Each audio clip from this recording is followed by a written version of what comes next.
Boa noite, gente boa. É uma alegria vê-los aqui agora. Queria ler uma coisa aqui para vocês. Antes de eu começar, eu vou fazer uma pergunta. A pergunta é lá do livro do C.S. Lewis, Cartas para o Diabo. Então ele pergunta qual é o caminho mais tranquilo para o inferno. Já parou para pensar nisso? De repente alguém está nesse caminho e nem se apercebeu, né? E a resposta é: o caminho mais seguro para o inferno é a via gradual. Não falam, via é uma rua, né? Via gradual. Um suave declive, macio, sob os pés, sem viradas súbitas, sem marcas de quilometragem, sem letreiros e indicadores. Sabe, nós estamos vivendo um tempo como esse, e o C.S. Lewis fala nesse livro. A gente pensa que a grande liberdade é eu não ter compromisso com ninguém, casa e se descasa a hora que quer, muda até o pensamento sobre o sexo, porque eu acho que não dá para mudar o sexo, né? Apesar de já ter cirurgia para isso, mas o sexo não é apenas um órgão, é algo que está na nossa origem. Mas o mundo também tenta mudar isso, né? E lentamente, gradualmente, o camarada está sendo encaminhado para o inferno, achando que ele está livre. Não, irmão José Araújo, que ele está livre, que ele tem o controle de tudo, que ele vive a vida que ele mereceu para viver, nasceu para viver, né? Que ele merece, curtindo, né? E a tendência nesse tempo é que cada vez mais o homem se afasta de Deus, cada vez menos pessoas se interessam por Deus. Esse já é um sinal do fim dos tempos. O interesse pelas coisas de Deus se esfria, mas, ao mesmo tempo, nós vivemos uma contradição, que em alguns lugares, igrejas lotadas, pessoas sedentas de si mesmas e sem realmente buscar a Deus. Os cultos passam a ser cultos onde a tecnologia, onde o som, a dança, o espetáculo humano se destaca em nome de Deus. Estão ligados? Infelizmente, nós estamos vivendo nessa geração. A última vez que nós falamos aqui foi no capítulo 11 do livro, e eu queria falar rapidinho o que aconteceu lá, para você ficar ligado no que vai acontecer de hoje para frente. Nossa jornada hoje é bem grande, e nós vamos falar sobre 3 temas. Em nome de Jesus, vai ser bênção, amém? Então, nós vimos no capítulo 11 uma situação lá sobre a idolatria do crente. E o autor destacou ali um episódio da vida do rei Saul, né? Quando Deus ordena que ele vá atacar os amalequitas e que ele acabe com tudo. Homens, mulheres, crianças, animais, bens, tudo. Absolutamente tudo. E Saul vai com seu exército, tem uma grande vitória, mas ele resolve ali, então, poupar o melhor do gado, aqueles camelo bonitão, esse não, aquelas ovelhas, esse também não, dá para cá, não mata esse não. E ainda poupou o rei Agag. Então, ali nós aprendemos que Saul poupou o que tinha valor para ele. E não obedeceu a Deus, que para Deus tudo tinha que ser destruído, nada tinha valor naquele lugar, né? Está lá em 1 Samuel capítulo 15. Então ele guardou essas coisas e isso desagradou a Deus. Por que desagradou a Deus? Porque Deus espera que nós ouçamos a sua voz, que nós obedeçamos às suas ordens. Então aquilo ali houve naquele momento um rompimento de Deus com Saul. E a partir daquele momento, Deus passou a resisti-lo, não é? Quando nós nos alinhamos com o mundo, Deus se torna o nosso opositor. Deus nos resiste. Então, Saul não obedeceu. Nós aprendemos que para Deus a obediência é uma adoração. Lembram disso?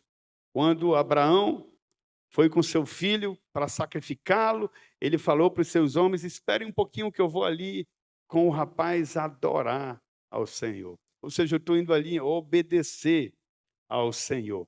Então, Saul não obedeceu completamente.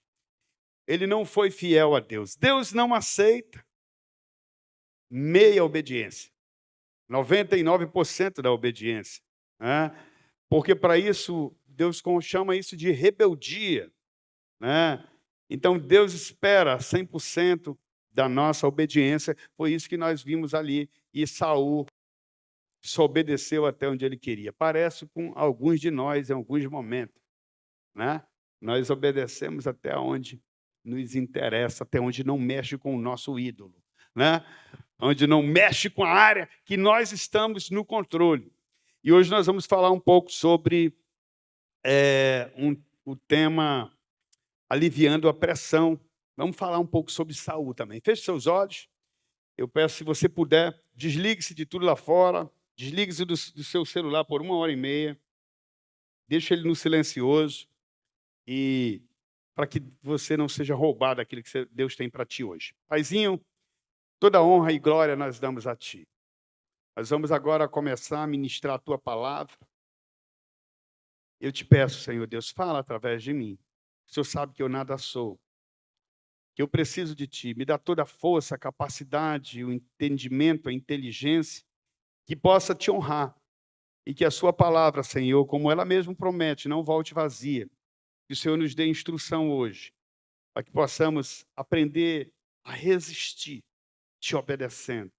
Para que possamos, Senhor Deus, reconhecer a criptonita que se interfere entre a nossa comunhão contigo, entre nós e o Senhor. E para que possamos, Senhor Deus, vencer o pecado e viver uma vida agradável e aprovada por ti. Em nome de Jesus, amém. Queridos, então eu quero falar hoje, pedir para o Lael aí, dar uma olhada lá em 1 Samuel, capítulo 13, versículo 6. Então aqui nós vemos nesse texto aí um cenário um pouco difícil. Nós falamos na última lição lá no capítulo 15.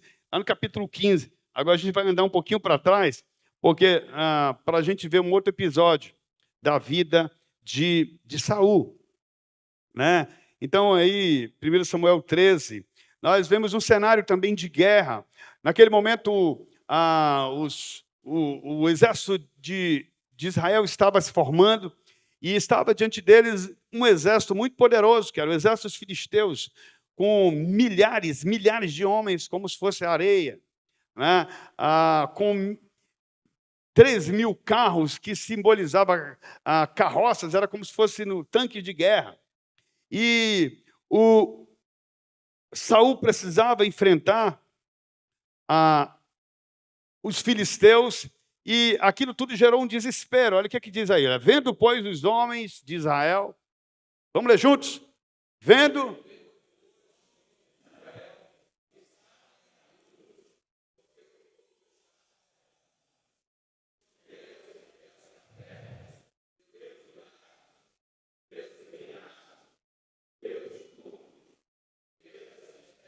Ok, até aí. Então veja só esse cenário. Imagina homens de guerra, Heraldo, homens igual você, forte, bonito, inteligente, se escondendo, fugindo, morrendo de medo. Você já teve medo assim?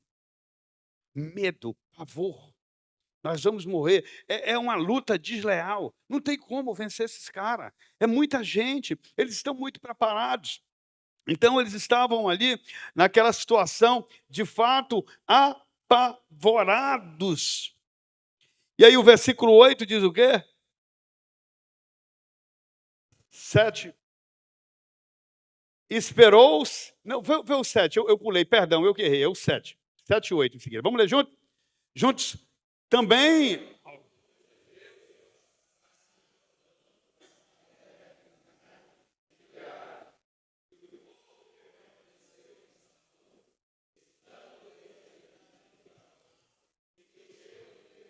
Ok, 8.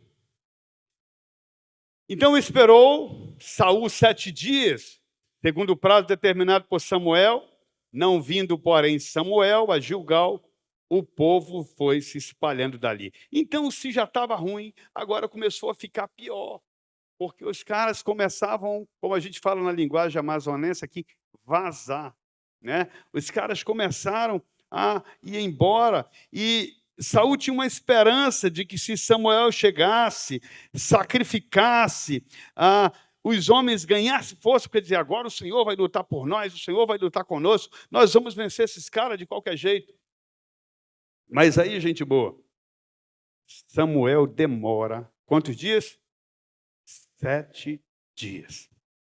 E Saul toma uma decisão de resolver ele mesmo fazer o que cabia a Samuel. Eu quero, antes de seguir na leitura, deixa aí, Léo, nós vamos ler um pouco mais.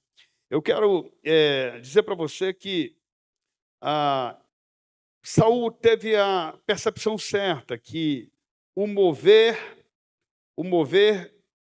de Deus poderia acontecer com a chegada de Samuel. No entanto, nós não temos o controle do tempo que Deus vai dar a resposta. Ainda que nós tenhamos um sinal, normalmente 7 dias ele vem, mas nem sempre ele vem, né? E aquilo realmente gerou um desespero, e Saul quebrou um certo protocolo espiritual. Veja, quando Deus estabelece os seus princípios, eles não podem ser alterados por nós. Eles não devem ser alterados, em hipótese alguma, por nós. Então, eu vejo aqui que um dos testes mais desafiador sobre essa questão aí, que é o nosso tema de hoje, a pressão, quando você tem pressão, um dos testes mais desafiadores é o teste do tempo. Qual é o teste? O teste do tempo. É sempre muito difícil quando nós precisamos esperar. Especialmente quando nós precisamos esperar pelo socorro de Deus. Estão ligados ou não? E muitos de nós fraquejamos exatamente nesse momento em que nós precisamos confiar e esperar. Aí o que a maioria, infelizmente, faz? Não confia e começa a se desesperar. Faz sentido? O que causa o desespero é o fato de eu e você não confiarmos na promessa de Deus. E quando isso começa a acontecer, nós começamos a perder o rumo. Saul estava preocupado. Eu sou o rei, eu sou o líder, eu preciso fazer alguma coisa. E, infelizmente, em alguns momentos, nós temos apenas que esperar. Então, como líder, ele queria mostrar uma solução para que aquele povo pudesse dizer: esse é o grande Saul. Ele adorava isso. Esse é o grande rei Saul. Esse cara sabe tudo. Que bom que nós temos um rei. E Saul não entendia que a vitória vem do Senhor. Então ali ele começa a quebrar princípios de liderança, né? Ele começa a romper os limites e ele começa a se meter no processo de Deus. Eu vou pedir para você fazer uma coisa aí para falar quem está perto de você. Cara, não te mete no processo de Deus. Pode falar, só para marcar mesmo. Bichão, não te mete no processo de Deus. Vai dar, pontinho. Isso vai dar, pontinho, B.O.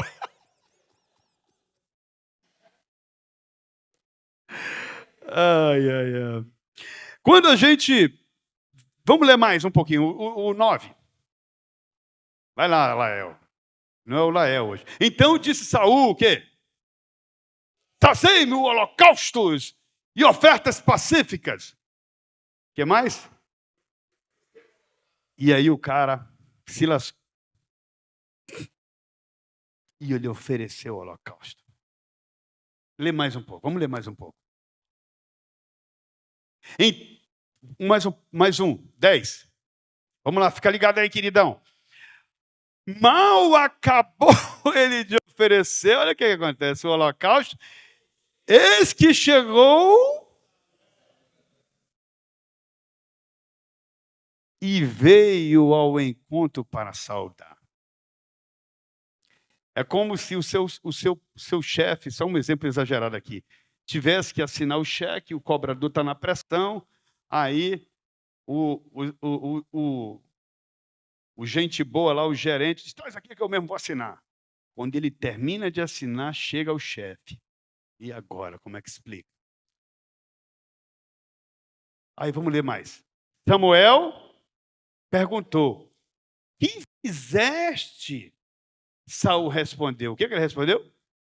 Vendo que o povo se ia espalhando daqui e que tu não via nos dias aprazados e que os filisteus já tinham juntado em Miquimais. Que mais? Pode passar. Eu disse comigo, agora... O que está escrito? Tem que estar ruim ali. Agora descerão os filisteus contra mim, a Gilgal, e ainda não obtive a benevolência do Senhor. Em outra tradução diz, eu ainda não busquei ao Senhor. Né? E forçado pelas circunstâncias, ofereci o holocausto. Veja que quando o camarada não tem realmente uma caminhada com Deus, uma caminhada de fé, ele não conhece os princípios de Deus, ele atropela o processo. E ele ainda justifica o povo, os filisteus, o tempo. Você não veio. Querido, você foi chamado para obedecer. O teu negócio não é sacrificar, não é fazer a oferta. Então, a pressão, ela é um teste para a sua fé. Ela é um teste para a nossa fé. E, infelizmente, muitos de nós falhamos nesse teste. E a gente vê que muitos se dão mal, porque não sabem, de fato, esperar e nem se mover pelos princípios de Deus. Vamos ler mais um pouquinho aí. 13, vamos lá, gente boa. 13, fica ligado aí. Ok, podem ler.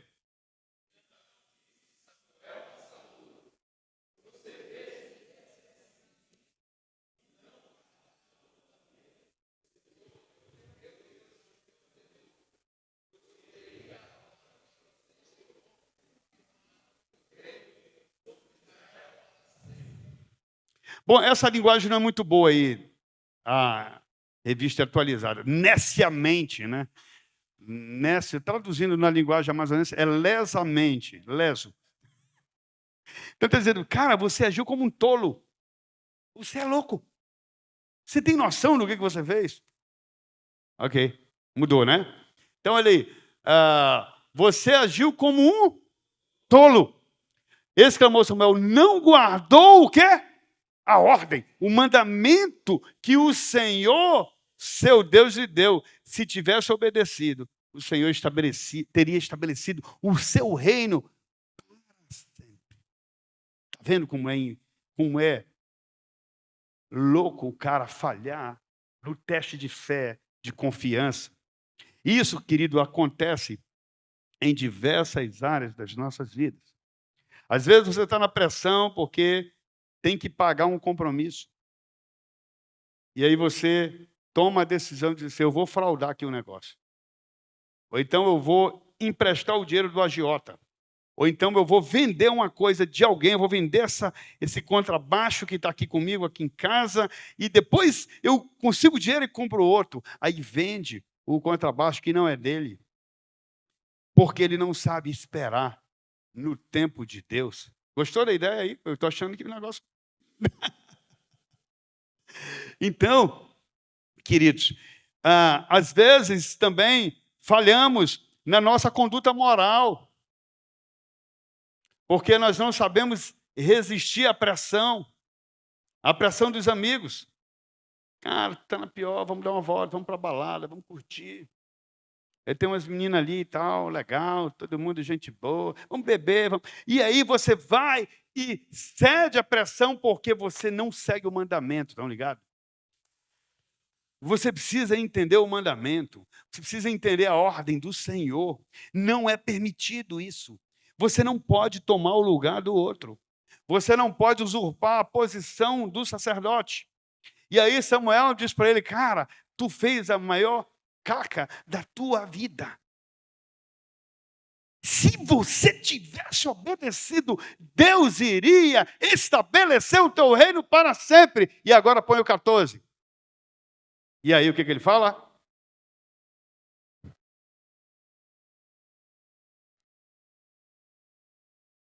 "14. Está aí, eu sei que está aí. É isso aí. Vou abrir aqui. Cadê o secretário? Meu Deus. Era lá onde tu estava, gente boa. Não é o capítulo 14, o versículo 14. Ok? Agora, porém, o quê?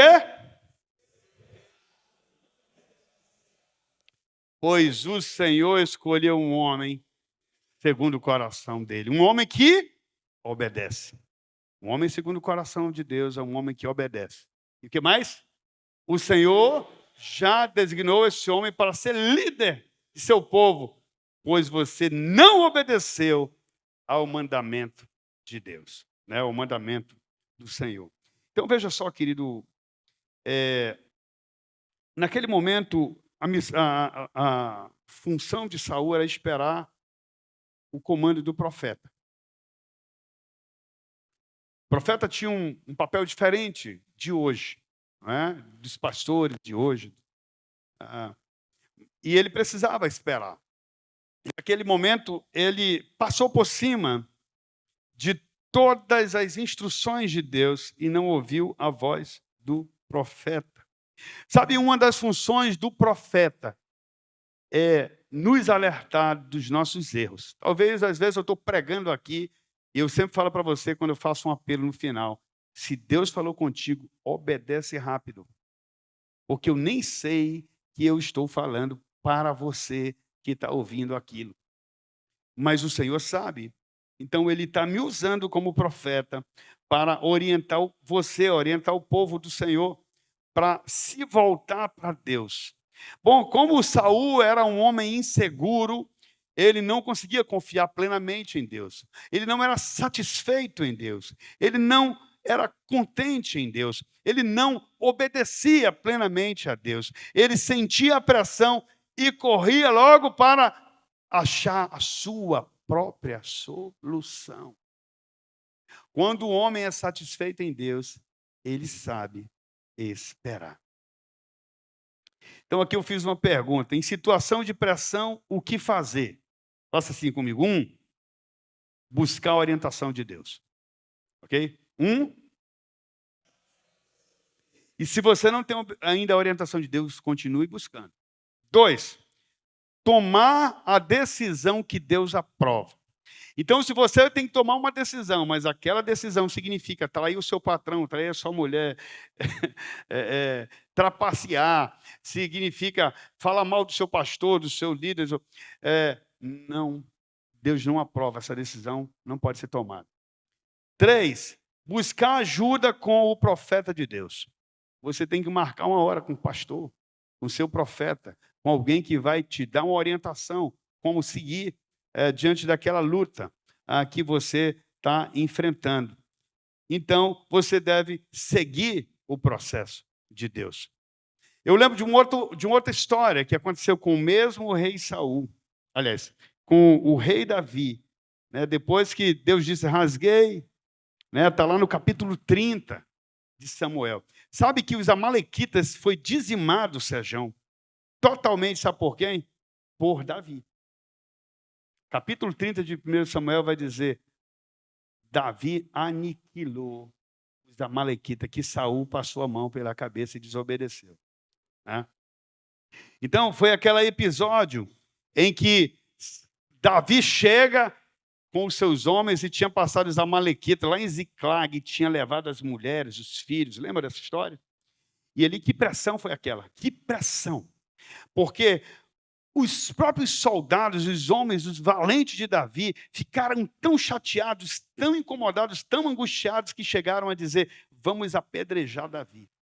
Mas é interessante que o texto diz que Davi se fortaleceu no Senhor. E quando ele se fortalece no Senhor, quem que ele chama? Eu acho que era Abiatar, sacerdote, que trouxe o Urim e o Tumim. O Urim e o Tumim eram duas pedras que o sacerdote usava no peito. E ali ele perguntava se poderia ir ou não para uma guerra. E ele chama o sacerdote e diz: eu posso ir atrás deles, o Senhor vai nos dar vitória. E o Senhor disse: vá. Então, na hora da pressão, não jogue pedra. Se volte para Deus. Busque o Senhor. E eu vejo também uma coisa muito interessante. Por que que Davi agiu assim? Porque Davi amava a Deus e não o cargo. Quando a gente ama a nós mesmos mais que a Deus, nós nos tornamos idólatras. Então nós não nos submetemos a Deus. Saul amava mais o cargo, mais o palácio, mais a fama do que a Deus. Por isso que ele tinha que aparecer e arrumar uma solução. Então, a idolatria nos leva a falhar. Você lembra que a idolatria não são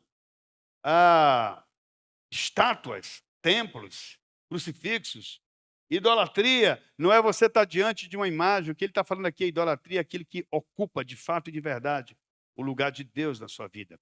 A idolatria te leva a desobedecer. Por isso, então, que naquele episódio, Saul, já com os amalequitas, ele poupou o rei. Porque com o rei, você sabe que antigamente, quando você conquistava um reino e mantinha o rei o rei vivo, tinha o rei vivo, aquilo significava que você era um grande guerreiro.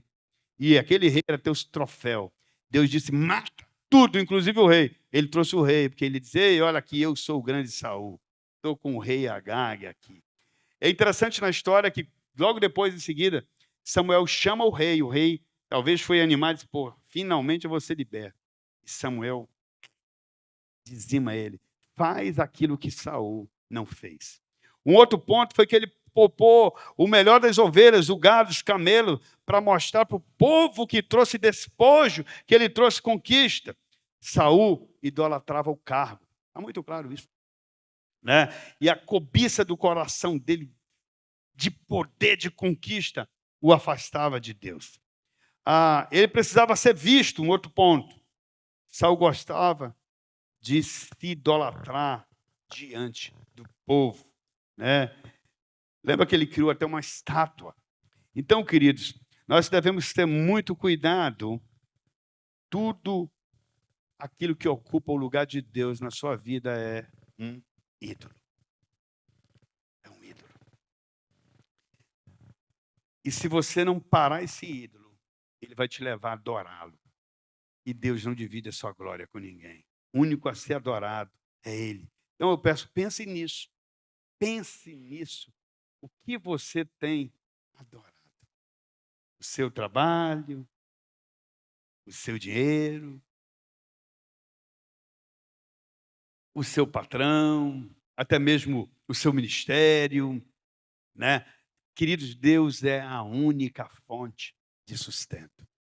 Deus é a nossa única fonte de sustento. Todo o seu sucesso, quando você entender isso, se Deus for o centro da tua vida, todo o seu sucesso vai servir para glorificar Deus. Todo o seu sucesso. Você vai para a banda aqui tocar para glorificar Deus. Quando você estiver se achando, tem alguma coisa errada, você tem que consertar isso rápido. A glória tem que ser do Senhor. Estão ligados? Então, outro ponto importante, capítulo 12 já foi, que nós devemos pensar sobre essa questão da criptonita. O que é o coração da idolatria?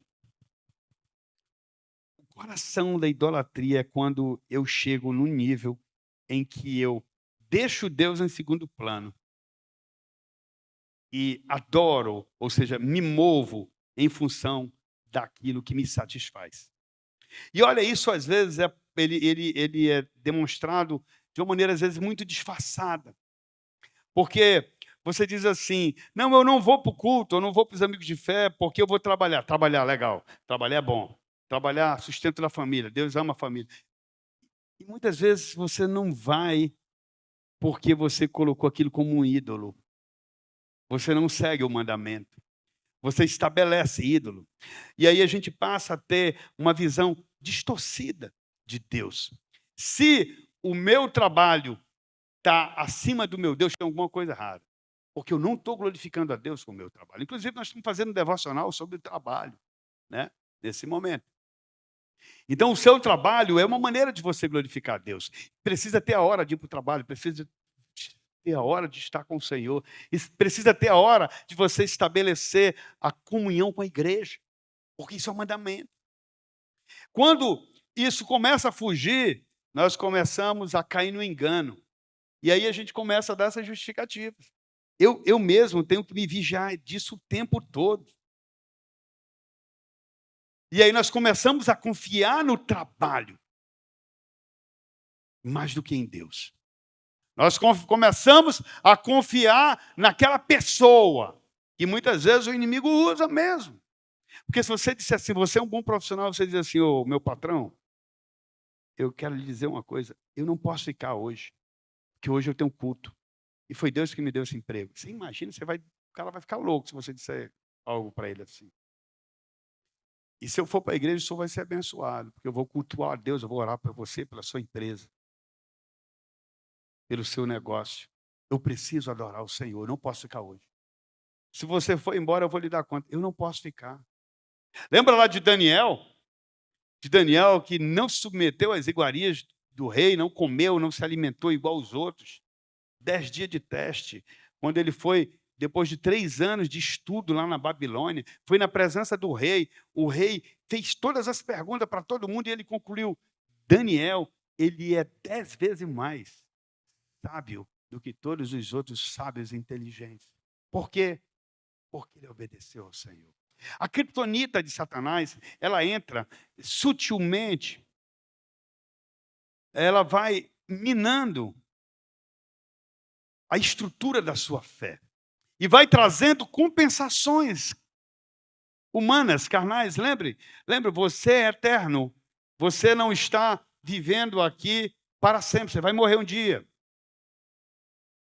Mas Deus te criou para a eternidade. Nós temos que pensar sempre na eternidade. E aqui fazendo uma lembrança rápida. Vocês lembram sobre Acã? Acã estava consciente de que ele não podia pegar nada. E aí ele pegou o quê? Uma capa, um caneco, e levou aquilo. E depois ele levou todo o povo de Israel a uma grande derrota. Porque ele tinha consciência. Você nota que muitas vezes a sua desobediência, a minha desobediência, é consciente. É aí que a criptonita entra, gente boa. Porque a gente sempre acha um jeitinho de dar uma desculpa para não adorar o Senhor, como disse: não, eu vou ali. Lembra que eu já preguei sobre isso aqui? Eu vou ali sepultar os mortos. E aí o Senhor Jesus disse: deixa os mortos que sepultem os mortos. Tudo tem que ter o seu momento. A criptonita vai entrando, a criptonita espiritual vai entrando assim. E a gente precisa enfrentar. Se não, gente boa, você vai igual Saul. O Senhor vai tirar a bênção que ele tem para ti. Porque você quebrou os princípios. Lembram lá da igreja de Corinto que Paulo disse: querido, você precisa tirar aquele iníquo do meio do povo, porque ele se deita com a mulher do pai dele. Não pode ficar na igreja. A igreja estava aceitando aquilo, como se fosse algo comum. A igreja se envolvia com idolatria, eles brigavam entre si, eles chegavam a processar uns aos outros, eles encobriam o pecado sexual, o adultério no meio da igreja. Paulo disse: isso não pode ser assim, vocês estão adoecendo o povo. Tem gente doente, fraco, doentes, e alguns já morreram. Vocês lembram disso? Nós falamos sobre isso. Quem veio nas primeiras vezes, nas primeiras lições, viu isso. E Tiago 4:2, acha aí para mim, por favor. Tiago 4:2. Bem rápido, gente boa.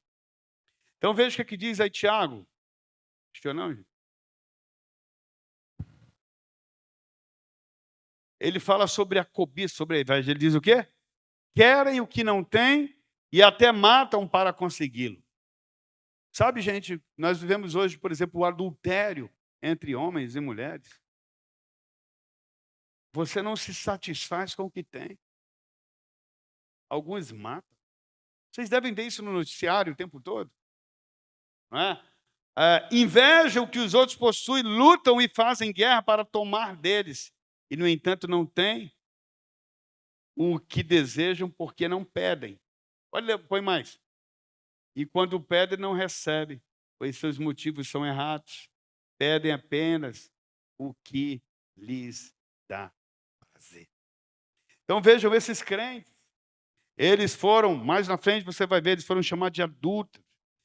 E eles não estavam idolatrando, de idólatras. Eles não estavam idolatrando com estátuas, com imagens. Eles estavam idolatrando porque eles estavam traindo o Senhor. Eles estavam colocando as coisas, os bens, os prazeres, acima de Deus. Você lembra que como começou lá no Éden? Ela viu aquela fruta que ela via várias vezes durante, sabe lá quantos anos. Mas quando o inimigo despertou, ela começou a desejar.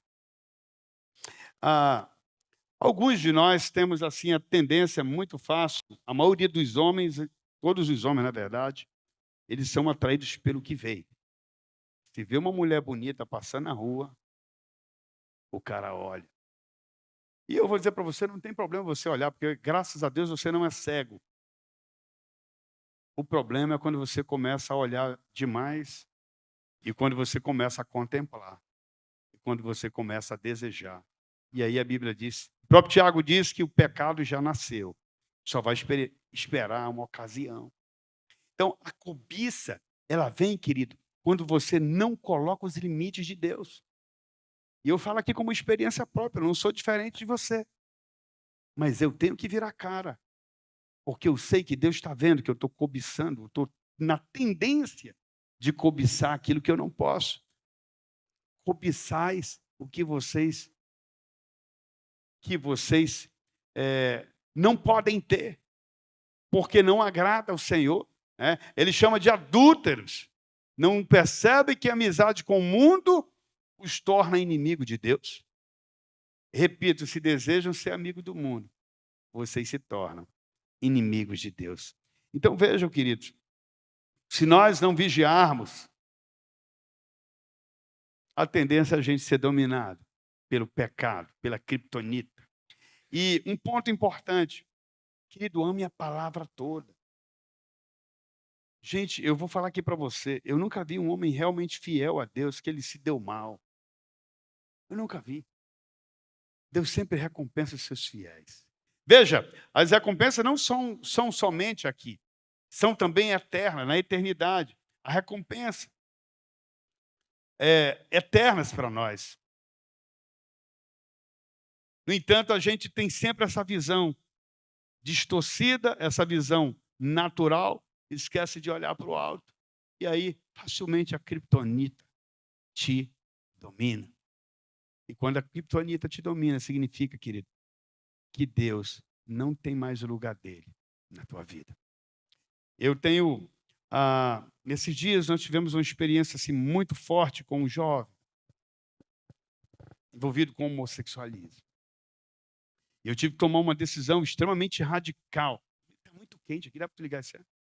Por favor. Porque eu vi que aquele jovem não tinha força para sair daquilo. Ele já estava totalmente envolvido. Mas ele queria sair. Você sabe, quando você está preso numa fortaleza, seja no adultério, numa droga, na imoralidade, seja em dívida, seja numa prática de mentira, você precisa de alguém. Dificilmente, eu nunca vi, na verdade, alguém abrir a porta da prisão de dentro para fora. É sempre alguém de fora que Deus usa. Mas poucos têm coragem de buscar, de pedir ajuda, de pedir socorro. Porque eu fico notando assim, digo, poxa, será que as pessoas que estão ao nosso redor, no trabalho, na rua, na nossa vizinhança, conseguem ver Deus em nós?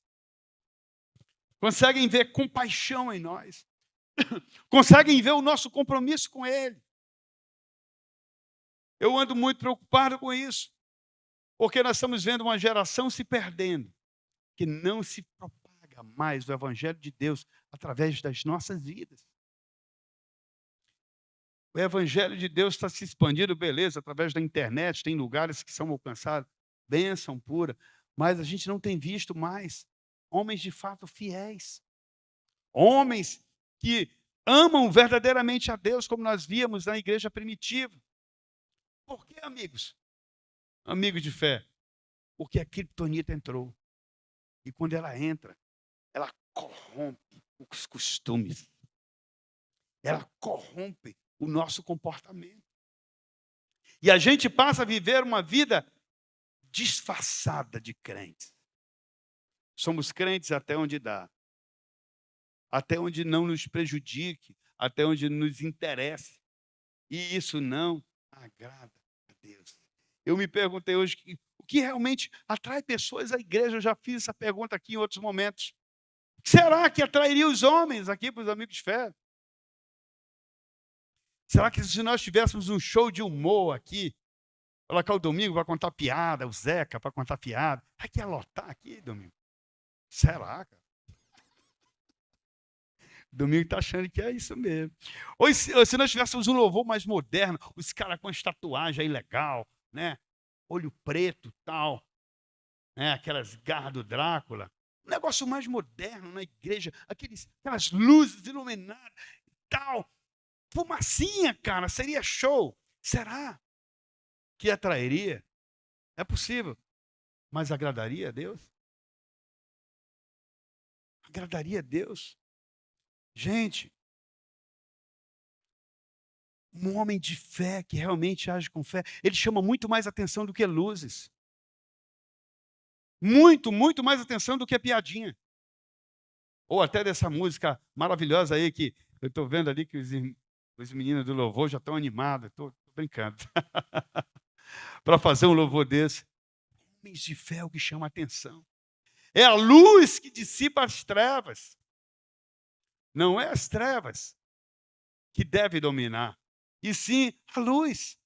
Veja, Deus, ele opera por meio de nós, através de nós. Vocês sabem que os anjos, eles desejavam ser anunciadores das boas novas. E Deus deu essa missão aos homens.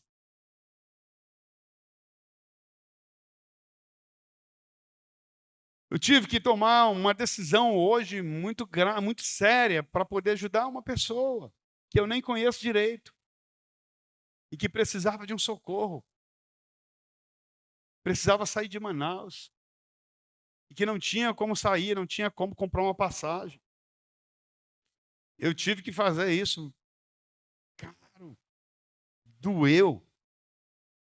E eu espero que dê certo.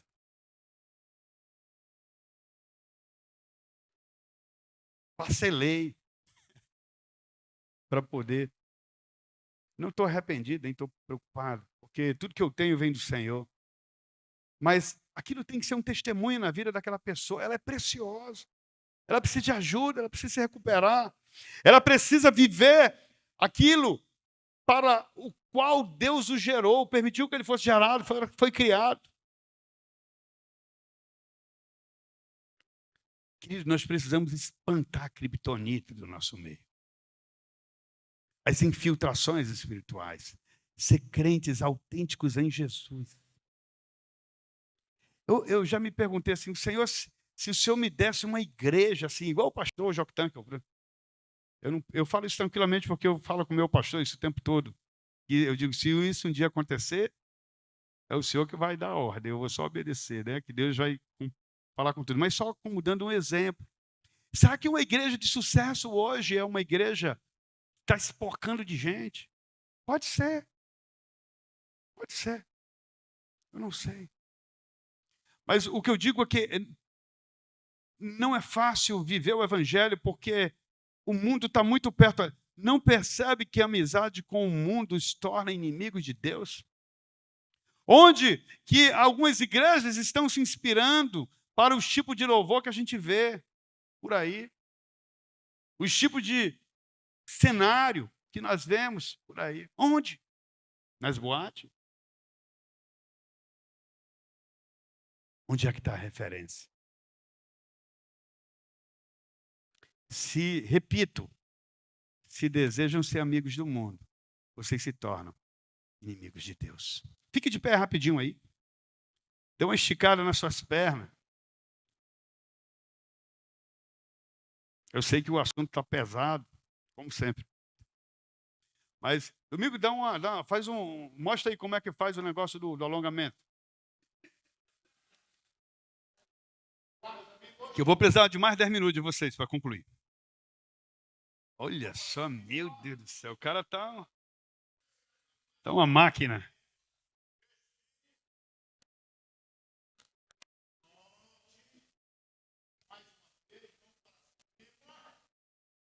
Olha só.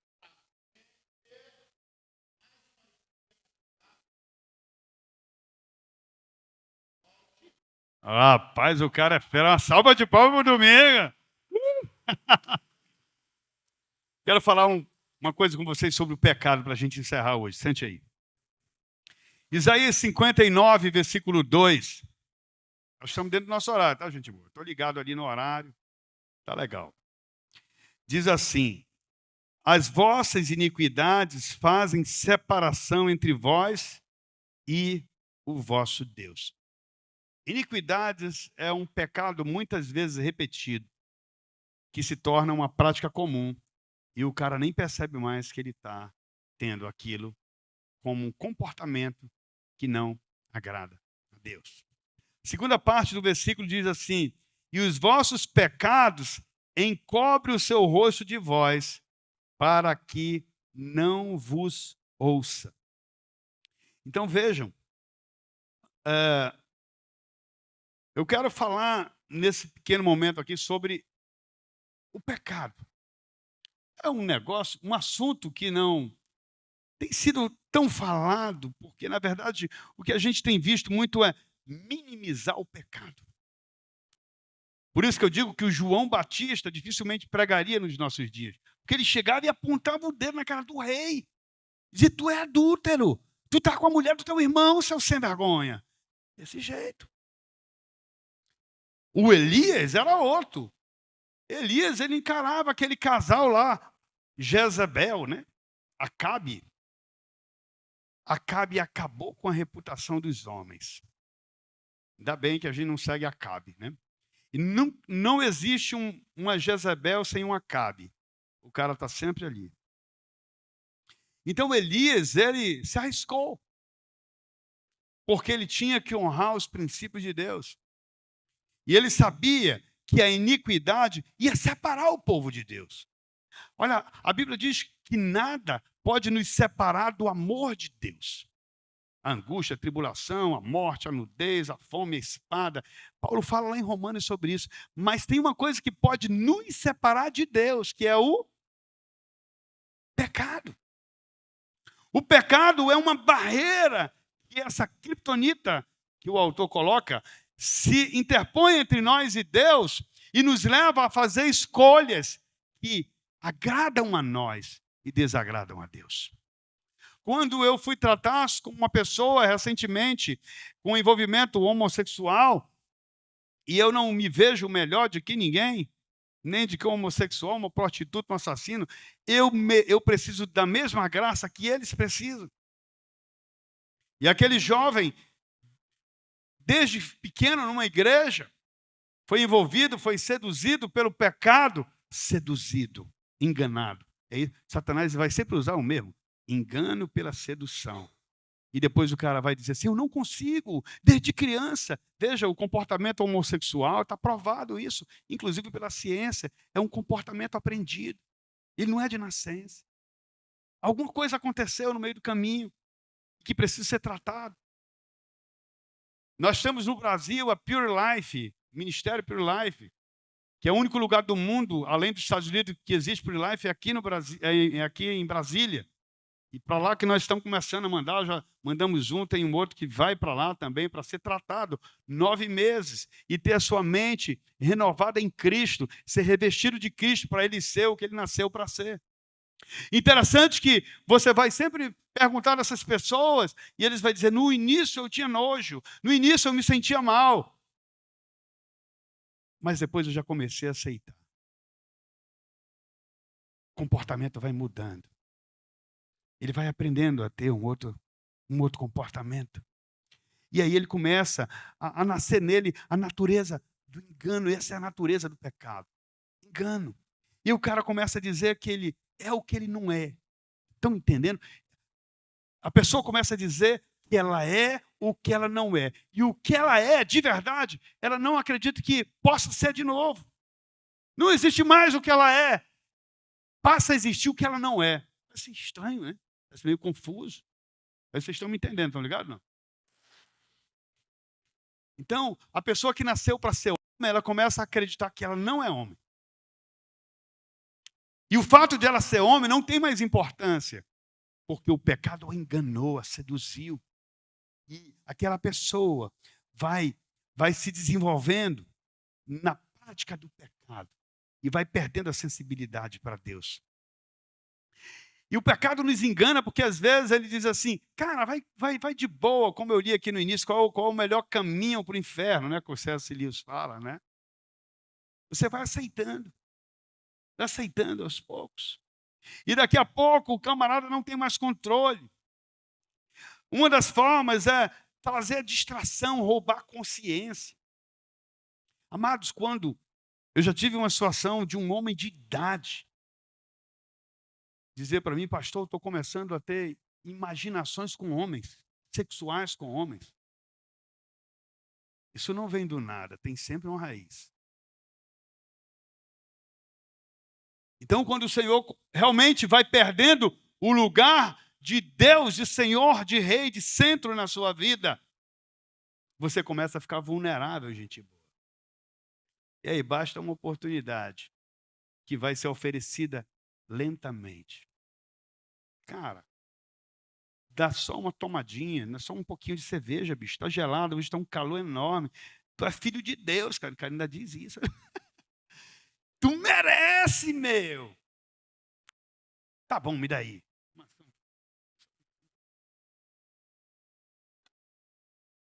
E no outro dia fica quente de novo, ele já toma mais um pouco. Daqui a pouco tá tomando uma grade. E vem uma série de coisas como consequência dessa mudança. Você nasceu, foi criado para a glória de Deus. Beber cerveja, droga, sexo fora do casamento, não agrada a Deus, não é a glória de Deus. Então, o pecado, ele vai seduzindo, ele vai oferecendo prazer, diversão, como se fosse a verdade. E ainda diz, você merece, você merece. Você merece um Marlboro, lembra? Quem é desse tempo aí? Quem é desse tempo? O charme, né? Você merece um charme. Como é o nome? Hollywood. O Hollywood. Eu vi isso aí por propaganda, como eu sou da área de propaganda, não deu para eu viver isso, né? Então, o pecado ele vai sendo mostrado como uma aventura, como algo muito bom, como algo que vai te trazer prazer, diversão, Davi. Vamos curtir, você merece, você é um filho de Deus. Davi levou a sério. Então, veja, o pecado, na verdade, ele é muito sedutor, Mesquita. Ele nos envolve, ele nos toma de uma tal maneira sensacional, fantástica, maravilhosa, mas ele vai te levar para a morte, estão ligados? É um prazer mentiroso, é um prazer momentâneo e uma dor longa. Sabe o que o pecado mais faz? Ele rouba a vida que Deus planejou para você. O Pai, ele não planejou coisa ruim para nós. Mas nós começamos a sair no nosso próprio planejamento. E depois a gente ainda diz, se Deus é bom, por que ele permitiu? Olha, fumou, foi bicho, tá ficando doido, né? Você que escolheu. Foi você que quis ir para a cama com aquela mulher. E agora tu está doente. É. Foi você que traiu o seu marido. Foi você que resolveu fazer esse esquema de propina. Foi você. Como Deus disse para Caim, Caim, o pecado está diante de ti. Cabe a você quê? Controlar e decidir. Pastor, eu estou envolvido com pornografia. Se está envolvido, tem que sair, não é fácil. É fácil entrar devagarinho. É muito fácil entrar. Vou exagerar. Começa a ver o seio. Eu estou lendo um livro, Nação Dopamina. Dopamina é o neurotransmissor do prazer. Não é? O brasileiro, as pessoas no mundo todo vivem hoje se injetando de dopamina, de falso prazer, de falsos prazeres, fugindo da dor. E um dos exemplos que está lá no livro era um homem de 60 anos que procurou ajuda, completamente envolvido em pornografia. E ele diz assim, eu acho que eu me masturbei a primeira vez com 2 ou 3 anos. Eu vou falar aqui porque está no livro, então não é segredo. Ele chegou a criar uma máquina de masturbação. Meu Deus, que louco. Se você vê o que diz no livro sobre experiências humanas, é assustador. E agora, as trocas de experiências online são aberrações, são malignas, são repugnantes. E os homens estão se envolvendo porque eles estão se afastando de Deus e se aproximando do pecado. A Bíblia diz que o Senhor entrega essas pessoas às suas próprias paixões. O maior castigo, Heraldo, é quando Deus entrega ao cara as paixões, porque ele ouve os profetas, ele ouve a mensagem, ele sabe a verdade, mas ele intencionalmente se encaminha pelo caminho das trevas, pelo caminho do pecado.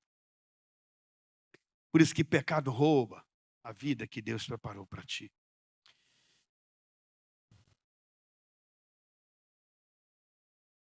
Quando você pratica o pecado e ele não te causa mais tristeza, eu digo para você, você está dominado.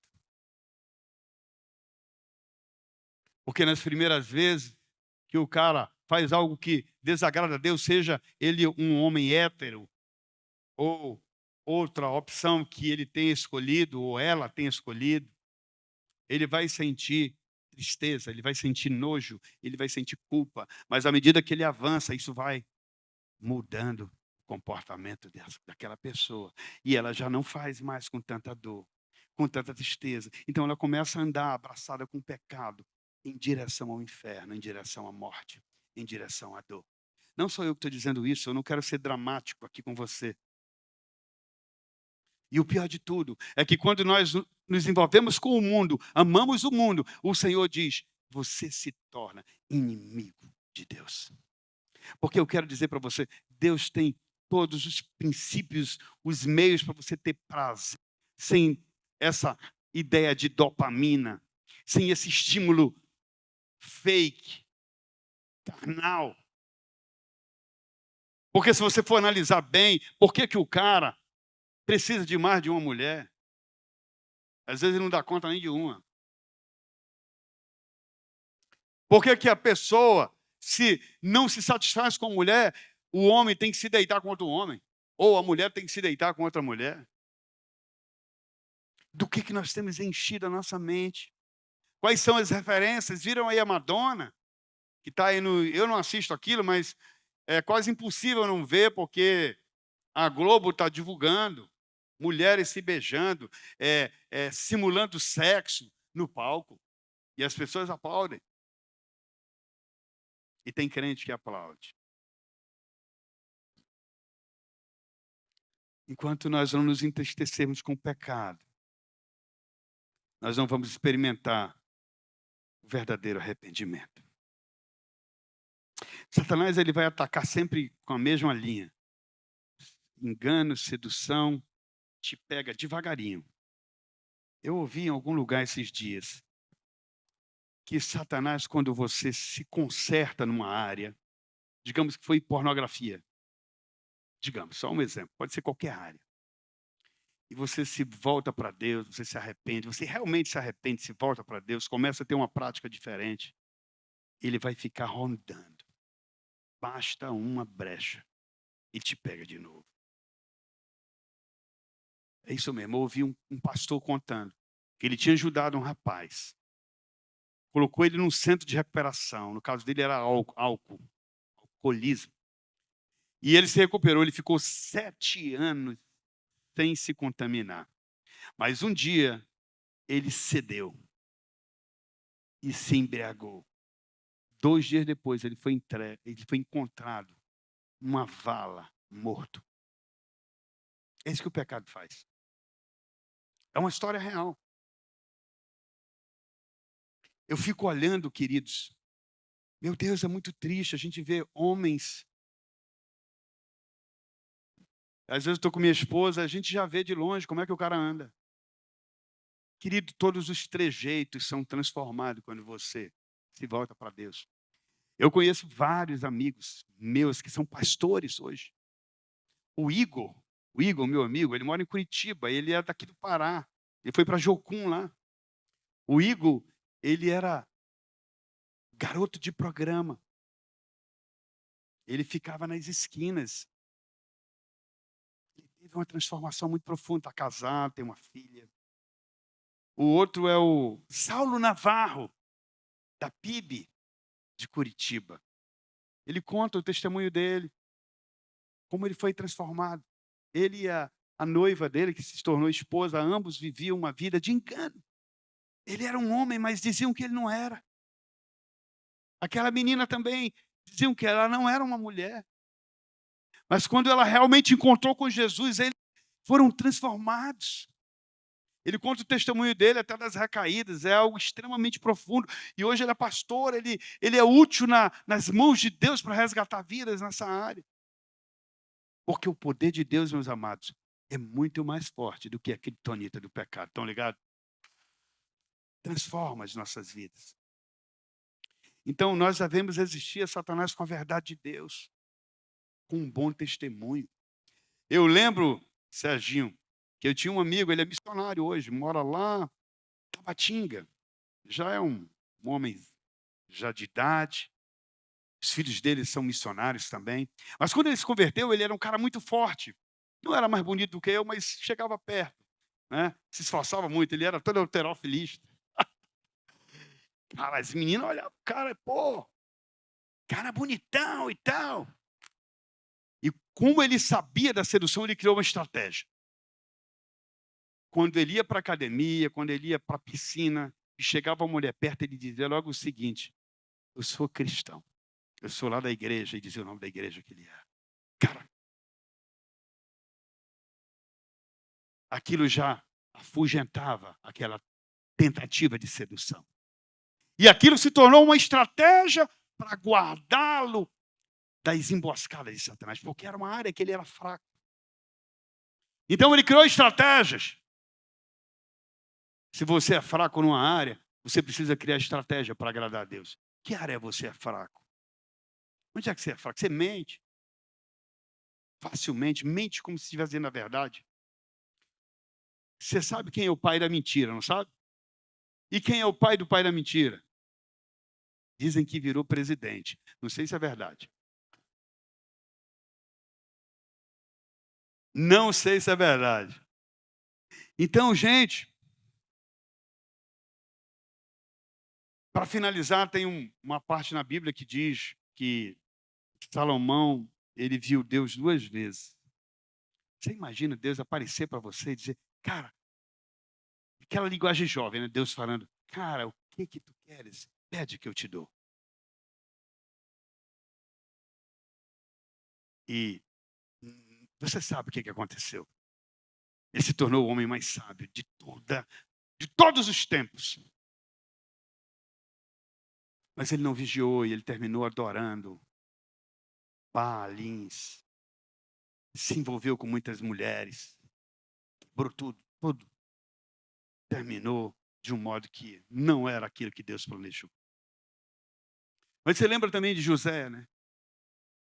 Aquele cara bonitão, jovem, né?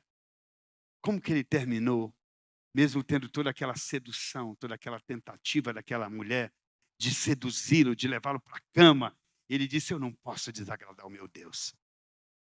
E muito menos trair o meu patrão, que confiou tudo a mim, menos você. E ele correu, se lascou. Não foi? Não. Ele foi para a prisão, mas depois ele cumpriu aquilo que Deus tinha sonhado para ele, que era ser governador do Egito. Muitos falham no teste da espera, como nós vimos, igual Saul falhou. Mostram que não tem fé, confiar que Deus vai mandar a mulher, que Deus vai mandar a saída. Gente, eu vivo o tempo todo milagre. Eu falo isso para você direto. Hoje, quando eu ajudei essa pessoa que precisava de uma passagem, cara, não estou reclamando, estou dando só um exemplo. Eu digo: Senhor, mas é tu que me dá. E se fosse eu precisando? Eu dei o passo. Impressionante, logo em seguida alguém me liga. Jamais esperava que aquela pessoa ligasse. Quando, na verdade, não ligou, não, mandou uma mensagem. Eu digo: eu não quero nem ouvir, que eu estou aqui terminando as coisas. Depois, quando eu fui ouvir, a pessoa disse assim, me chama de Rubem, né? Rubem, tem uma situação aí que eu preciso de um serviço seu, de uma assessoria sua. E o cara colocou lá, a pessoa que está precisando, ela está com X valor, um valor alto, Domingos. Não sei se vai dar certo, tá? Mas foi na mesma hora, foi logo em seguida. E se eu for lá, quando eu encontrar o cara, e se fechar, eu não vou dizer: caramba, isso foi aquele palavrão que os caras chamam. Eu vou dizer: sabe o quê? Glória a Deus. Deus seja louvado. Toda a honra e glória dele, porque tudo que eu tenho vem de ti. Riquezas e honras vêm dele. Basta você ser fiel e obediente a ele. E o Senhor, de fato, vai prover tudo, absolutamente tudo, o que você precisa. Confie primeiro no Senhor. Coloque ele em primeiro lugar na sua vida. Acima da sua esposa, acima da sua mãe, do seu pai, do seu emprego, do seu pastor. Porque todos vão ser beneficiados se você for fiel a Deus. Você vai ser leal a ela, a sua esposa, você vai ser leal ao seu patrão, ao seu pastor, aos seus pais. Porque você vai aprender com ele. Ele é a fonte de toda a vida. Então, queridos, fujam do pecado. Aproxime-se de Deus. E ele se aproximará de vocês. E vocês vão viver, de fato, aquilo que o Senhor sonhou e deseja para a sua vida, verdadeiramente, assim como eu tenho experimentado. E eu falo isso para a honra e glória do Senhor.